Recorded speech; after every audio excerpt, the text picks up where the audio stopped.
اللہ نے ہر انسان کے ساتھ ایک محافظ فرشتہ پیدا کیا، اور اگر وہ محافظ فرشتہ انسان کے ساتھ نہ ہو، شیاطین انسان کو ویسے مار ڈالیں، انسان کو قتل کر ڈالیں اگر اللہ نے حفاظت کے لیے فرشتہ معمور نہ کیا ہو۔ یہ انسان کے دشمن ہیں،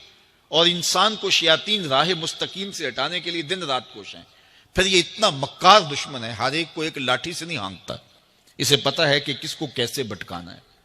ایک شب زندہ دار جس کو سحری کے وقت اٹھ کے آنسو بہانے کا لطف ملتا ہے، اب شیطان اس کو کہے کہ سحری کے وقت اٹھا نہ کر، تو وہ شب زندہ دار جب اس کے آنسو مسلح میں جذب ہوتے ہیں اور وہ اترتے ہوئے آنکھوں سے آنسو اتنی لذت اسے دیتے ہیں کہ دنیا ما فیہا کی لذتیں ایک طرف اور یاد خدا میں رونا ایک طرف۔ اب شیطان کسی کو کہے کہ سحری کے وقت اٹھا نہ کر، تو کوئی شیطان کی یہ بات تھوڑی مانے گا، تو شیطان اسے یہ کہتا بھی نہیں ہے، اسے کہتا ہے نہیں اٹھا کر، لیکن صبح بتا دیا کر کے میں تہجد گزار ہوں۔ اسے ریا میں مبتلا کرے گا۔ ایک شخص جس کی طبع میں فیاضی گندی ہوئی ہے، اب شیطان اس کو کہے کہ تو سخاوت نہ کیا کر، بخل کا درس دے، تو طبعاً جو سخی شخص ہے جس کی فطرت کے اندر فیاضی ہے، تو وہ شیطان کی اس بات کو تو نہیں مانے گا۔ شیطان اسے یہ کہتا بھی نہیں کہ تو بخل کر، اسے فضول خرچی کی طرف لگا دے گا، اسے ان کاموں میں خرچ کرنے کی ترغیب دے گا جس کا اس کو اور معاشرے کو کوئی فائدہ نہیں ہوگا۔ اس لیے شیطان رخ بدلتا ہے۔ ایک شاعر جس کی طبع کے اندر لطافت ہے، نرمی ہے، محبت ہے، اب شیطان اس کو کہے کہ فلاں کو قتل کر دے، تو شاعر تو شاخ سے پھول بھی نہیں توڑ سکتا، تو پھر وہ کسی کا سر کاٹ دے، یہ کیسے ممکن ہو سکتا ہے؟ شیطان ایک شاعر کو یہ کہتا بھی نہیں، اسے وہ شراب اور شباب کے پیچھے لگا دیتا ہے۔ اب اتنا سخت دشمن، اتنا مکار دشمن، حضرت سیدنا غوث اعظم رضی اللہ تعالیٰ عنہ فرماتے ہیں میرے اوپر صحاب نور چھا گیا اور آواز آئی، عبد القادر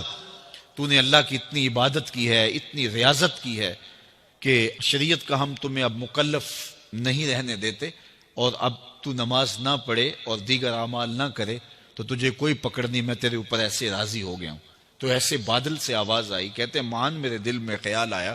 کہ اگر عبادت کا مکلف نہ ہونا ہوتا تو امام الانبیاء صلی اللہ علیہ وسلم سے بڑھ کر کون اللہ کا مقرب تھا۔ حتی تتورم قدمہ،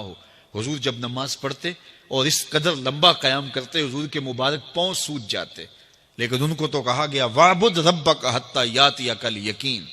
انہیں تو کہا گیا کہ آخری سانس تک اللہ کی عبادت کرنی ہے۔ تو میں کون ہوں کہ مجھے کہا جائے کہ تو اب عبادات کا مکلف نہیں رہا، کوئی بات نہیں ہے۔ تو کہتے ہیں میں لا حول ولا قوت الا باللہ پڑھا تو وہ جو مجھے نور نظر آ رہا تھا وہ سیاہی میں بدل گیا۔ تو وہ ابلیس تھا جو اس رنگ میں مجھے بھٹکانا چاہتا تھا، کہا عبد القادر اس مرتبے پہ پہنچے ہوئے کتنے لوگوں کو میں نے گمراہ کر دیا، تیرے علم نے تجھے بچا لیا۔ تو میں نے کہا ظالم، میرے علم نے مجھے نہیں بچایا، میرے اللہ کے فضل نے بچایا۔ تو کہا پھر بچ گیا ہے، کئی میں نے یوں لوٹ لیے۔ تو اتنا مکار دشمن ہو جو ہمارے اوپر مسلط ہے اور دن رات کوشاں ہے ہماری متاع عمل لوٹنے کے لیے، متاع ایمان لوٹنے کے لیے، تو پھر مجھے بتاؤ کہ ہم کیا غافل ہو کے بیٹھیں گے؟ ایسے ناپاک وجود کا مقابلہ کوئی آسان ہے جو ہماری متاع عمل لوٹتا ہے، متاع ایمان لوٹتا ہے، ہمیں عمل کرنے نہیں دیتا، کریں تو وسواس ڈال رہا ہوتا ہے، کر لیں تو ریا میں اور تکبر میں مبتلا کر کے، عجب میں مبتلا کر کے کیا ہوا عمل بھی لوٹ لیتا ہے۔ مجھے بتاؤ یہ کوئی جو ہے وہ سوکھا کام ہے کہ ہم مقابلہ کریں؟ اب ماہ صیام میں روزے سے بھوک بھی کاٹتے ہیں اور قرآن مجید کی تلاوت اور دیگر معمولات کے لیے ہمیں تنہائی بھی میسر آتی ہے، اور اسی طرح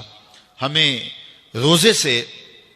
جو ہے وہ اپنی زبان کو کنٹرول کرنے کا درس بھی ملتا ہے۔ تو روزہ تمہاری زبان کا محافظ بن جاتا ہے، پھر روزہ تمہاری شہوات کے کنٹرول کا ذریعہ بن جاتا ہے، اور روزہ تنہائی کی وجہ سے اختلاط سے جو خرابیاں پیدا ہوتی ہیں ان سے تمہیں بچا لیتا ہے۔ تو گویا ماہ صیام اللہ تعالیٰ کی رحمتوں کا ایک روپ ہے